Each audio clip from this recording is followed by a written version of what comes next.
Hello and welcome to Mentoring the Mentors, an institute that accelerates your learning curve. Previous video we talked about holistic progress card for the foundational stage. हमने पहले वाली video में ये discuss किया था कि foundational stage क्या जो रिपोर्ट कार्ड है, होलिस्टिक रिपोर्ट कार्ड जिसको 360 डिग्री रिपोर्ट कार्ड, जिसको समग्र रिपोर्ट कार्ड कई अलग अलग नामों से जाना जाता है, मतलब कि हम होलिस्टिक प्रोग्रेस स्टूडेंट की जो है उसके बारे में बात कर रहे हैं। तो हमने जो फॉर्मेट लिया था जिसके बारे में डिस्कस किया था, that has been given to us by SCERT। हमने फाउंडेशनल स्टेज की बात की, यानी नर्सरी से लेकर सेकंड क्लास तक की। आज की इस वीडियो में हम बात करेंगे प्रेपरेटरी स्टेज, यानी कि थर्ड से फिफ्थ क्लास तक की जो रिपोर्ट कार्ड है उसका जो हमें फॉर्मेट दिया गया है। हम देखेंगे कि इसमें क्या डिफरेंस है, दोनों को एनालाइज कर लेंगे कि उसमें कौन कौन से पोर्शंस दिए गए थे, कौन सी डोमेन्स की बात की गई थी और इसमें कौन सी डोमेन्स के बारे में डिस्कस किया गया है। अकॉर्डिंगली हम करिकुलर गोल्स जो है, लर्निंग आउटकम्स जो हैं, जो कॉम्पिटेंसीज हैं, वो अपने अकॉर्डिंगली हम चेंज कर सकते हैं। We are free to do that. क्योंकि अगर आप ऑनलाइन पोर्टल पर कहीं पर भी चेक करें, SCERT की अलग अलग जो वेबसाइट्स हैं, हमारे अलग अलग जो स्टेट्स हैं, उन्होंने अलग अलग तरीके से ये रिपोर्ट कार्ड को बनाया है। If you check it out, MP का, राजस्थान का, छत्तीसगढ़ का, ये जो मैं डिस्कस कर रही हूँ this is for J&K, Delhi का, कहीं और अलग अलग आपके पास बहुत सारे रिपोर्ट कार्ड जो है KVs ने अलग अलग बना रखे हैं, कोई प्राइवेट स्कूल्स हैं उनके अलग बने हुए हैं। तो मतलब ये कि आप होलिस्टिक जो बच्चे की प्रोग्रेस है उसके बारे में बात कर रहे हो, आपको सारी डेवलपमेंटल जो गोल्स है वो उसमें कवर करने हैं, राइट। तो चलिए हम डिस्कस कर रहे हैं व्हाट प्रिपरेटरी स्टेज। यस, सबसे पहला वाला जो आपके पास पार्ट आता है ये है बच्चे की जर्नल प्रोफाइल।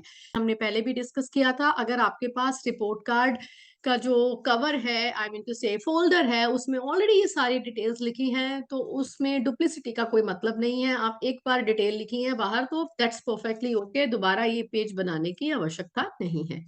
जो एक मेजर हमें डिफरेंस ये नजर आया था कि अटेंडेंस हम एंड ऑफ द ईयर की लिखते हैं और यहाँ पर होलिस्टिकली उसको जो है एनालाइज किया गया है, हर महीने के नंबर ऑफ वर्किंग डेज और number of the days attended by the child और उसकी परसेंटेज अलग अलग लिखी गई है। इसको आप जरूर ऐड कर सकते हैं, really like that, right.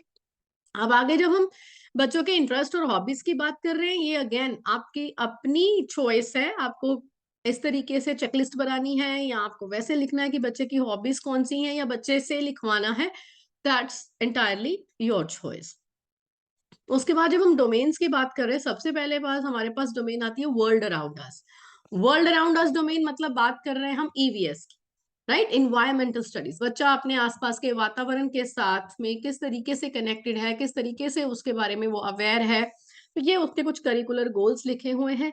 In curricular goals के अंतर्गत बच्चा कौन सी कॉम्पिटेंसीज को अचीव करता है वो हम यहाँ पर इस कॉलम में लिखेंगे। आपने अगर मेरी लास्ट वीडियो देखी है उसमें मैंने आपको कुछ सैंपल्स भी दिए हैं कि कौन से जो है किस तरीके के हम कॉम्पिटेंसीज यहाँ पर लिख सकते हैं। अगर नहीं देखी तो please to watch it again, right. यहाँ पर भी आपको कुछ जो है एग्जाम्पल सामने नजर आ रही हैं, you can check it out. आप इस तरीके से कॉम्पिटेंसीज लिख सकते हैं और ये जो कॉम्पिटेंसीज हैं हर स्टूडेंट के लिए डिफरेंट होंगी, राइट। और may be for a particular set of students आपके लिए मुश्किल होगा ना कि अगर आपकी क्लास में 40 बच्चे हैं, 40 के 40 बच्चों के लिए किस तरीके से आप अलग अलग लिखेंगे। तो आप उसको कैटेगराइज कर सकते हैं कौन से बच्चों ने इन कॉम्पिटेंसीज को अचीव कर लिया है। और इन कॉम्पिटेंसीज में से सपोज आपने 10 कॉम्पिटेंसीज की लिस्ट बनाई है और आपको लगता है कि 40 में से 20 बच्चे जो हैं उन्होंने ये कॉम्पिटेंसीज अचीव कर लिए, तो आप यहाँ पर वो कॉम्पिटेंसीज लिख लेंगे। बाकी के जो स्टूडेंट्स हैं उन्होंने 15 मतलब इन 8 कॉम्पिटेंसीज हैं रिफ्लेक्ट कर रहे हैं, कोई कितनी कॉम्पिटेंसीज रिफ्लेक्ट कर रहे हैं, तो उसके अकॉर्डिंगली आप उनकी जो गिनती है वो कम और ज्यादा यहाँ पर कर सकते हैं। या उसको अलग तरीके से लिखना है तो वो भी लिख सकते हैं। That is entirely up to you कि आपके क्लास में कितने बच्चे हैं और कितनी इजीली आप उस चीज को मैनेज कर सकते हैं, ठीक है। चलिए आप यहाँ पर एज यूजुअल एक्टिविटी के पिक्चर्स आप लगाएंगे, ठीक है, प्रिंट आउट्स निकाल कर। और यहाँ पर आपके पास असेसमेंट है स्ट्रीम माउंटेन स्काई, जैसा कि मैंने आपको पहले भी बताया है, यहाँ पर भी अगेन मैं रिपीट कर रही हूँ। यहाँ पर आप बच्चे की परफॉर्मेंस के अकॉर्डिंगली कि बच्चे का अवेयरनेस का लेवल कितना है, उसके 3 आपने लेवल्स दिए हुए हैं, stream, mountain, sky. Stream donate करता है एक बिगिनर लेवल को, माउंटेन है इंटरमीडिएट लेवल को, स्काई है एक प्रोफिशिएंट लेवल को, ठीक है। तो बच्चा किस लेवल पर है, बच्चे की अवेयरनेस किस लेवल पर है, बच्चे की सेंसिटिविटी क्या है, बच्चे की क्रिएटिविटी लेवल कितना है, उसके अकॉर्डिंगली उसको डिनोट करने के लिए आप यहाँ पर स्टार्स लगा सकते हैं, स्माइलीज लगा सकते हैं, जैसा भी आप यहाँ पर करना चाहें उस तरीके से आप उसको डिनोट कर सकते हैं, रिमार्क्स भी लिख सकते हैं, that is entirely up to you. ठीक है। और ये रही हमारी टीचर्स फीडबैक। मैंने लास्ट वीडियो में भी एग्जांपल्स भी दिए हैं किस तरीके के यहाँ से आपको ऑब्जर्वेशन नोट लिखने हैं, आपको यहाँ पर फीडबैक देनी है। ठीक है। और देन हमारे पास है सेल्फ असेसमेंट, पीयर असेसमेंट और देन पेरेंट फीडबैक। राइट। तो अब हमारे पास नेक्स्ट डोमेन है आर्ट्स। यहाँ पर आप आर्ट एंड क्राफ्ट भी ले सकते हैं, आर्ट इंटीग्रेटेड लर्निंग को भी आप रिफ्लेक्ट कर सकते हैं। राइट। तो बच्चा आर्ट्स में, क्राफ्ट में, म्यूजिक में, डांस है, ड्रामा है, सारी आर्ट फॉर्म्स हैं, बच्चा उसमें कौन कौन सी कॉम्पिटेंसीज रिफ्लेक्ट कर रहा है वो आप इस कॉलम में लिखेंगे और उसके अकॉर्डिंगली यहाँ पर पिक्चर्स स्टिक कर सकते हैं। नेक्स्ट जो हमारे पास डोमेन है वो हमारे पास है लैंग्वेज एंड लिटरेसी डेवलपमेंट। इसमें आपकी जितनी भी लैंग्वेजेस आप बच्चे को पढ़ा रहे हो, यहाँ पर L1 L2 लिखा हुआ है, लैंग्वेज 1 लैंग्वेज 2। लैंग्वेज 1 बच्चे की मदर टंग है, आई मीन हिंदी की जैसे हम बात कर रहे हैं। लैंग्वेज 2 जो है वो इंग्लिश लैंग्वेज है। अगर हम रीजनल लैंग्वेजेस की बात करें, लाइक मैं पंजाब की बात करूं, वहां पर पंजाबी है, हिंदी है, इंग्लिश है, तो 3 लैंग्वेजेस पढ़ाई जाती हैं। किसी और रीजन की बात करें, वहां मराठी हो गई, गुजराती हो गई, उड़िया होगी, तो वहां की एक लैंग्वेज और वहां पर आ जाती है। तो यानी कि कहीं पर 2 और कहीं पर 3 लैंग्वेजेस बच्चे को पढ़ाई जा रही हैं। उसके अकॉर्डिंगली आप यहाँ पर करिकुलर गोल्स लिखेंगे और बच्चे का जो है वो कॉम्पिटेंसी लेवल कितना बच्चे ने अचीव किया है L1 में, L2 में, L3 में, वो आप मेंशन करेंगे। राइट। मेक श्योर आप कहीं ना कहीं कोड्स में जहां पर की देंगे वहां पर जरूर मेंशन करें कि L1 का मतलब कौन सी लैंग्वेज है, L2 का मतलब कौन सी लैंग्वेज और L3 का मतलब कौन सी लैंग्वेज है। तो लैंग्वेज से रिलेटेड जितनी एक्टिविटीज हैं आपकी, कोई रोल प्ले है, कोई स्टेज परफॉर्मेंस है, डांस ड्रामा है, कोई असेंबली की एक्टिविटी हो गई, ठीक है, डायलॉग राइटिंग है या कुछ भी और प्रेजेंटेशन है, वो आप यहाँ पर पिक्चर स्टिक कर सकते हैं। नेक्स्ट हमारे पास है मैथमेटिक्स, यानी लॉजिकल थिंकिंग की बात करें, क्रिटिकल थिंकिंग, प्रॉब्लम सॉल्विंग की बात कर रहे हैं। उसके करिकुलर गोल्स यहाँ पर लिखकर आप यहाँ पर उसकी बच्चे ने कितनी कॉम्पिटेंसीज अचीव की हैं, you can write about that. और यहाँ पर हमारे पास आएगा एक्टिविटी की पिक्चर्स जो कि आप पेस्ट कर सकते हैं। राइट।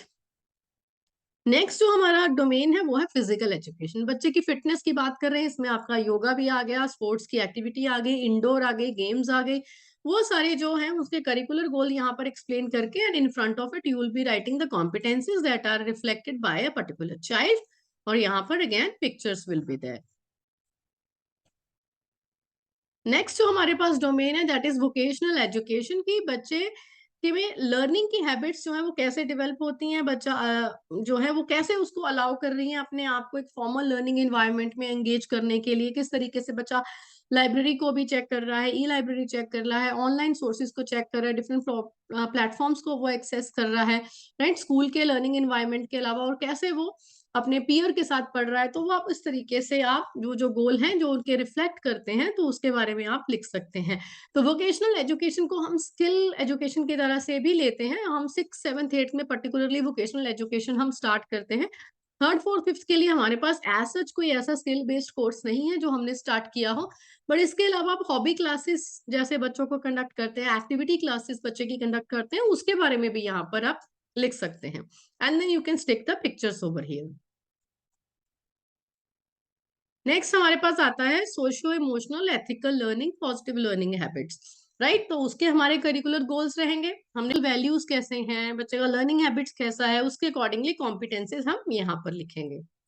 तो ये था हमारा होलिस्टिक प्रोग्रेस कार्ड और इसकी हमने डोमेन्स के बारे में डिस्कस किया। जो हमारा लास्ट वाला पार्ट है, पार्ट सी, इसमें हम एनुअल जो रिपोर्ट है वो देते हैं।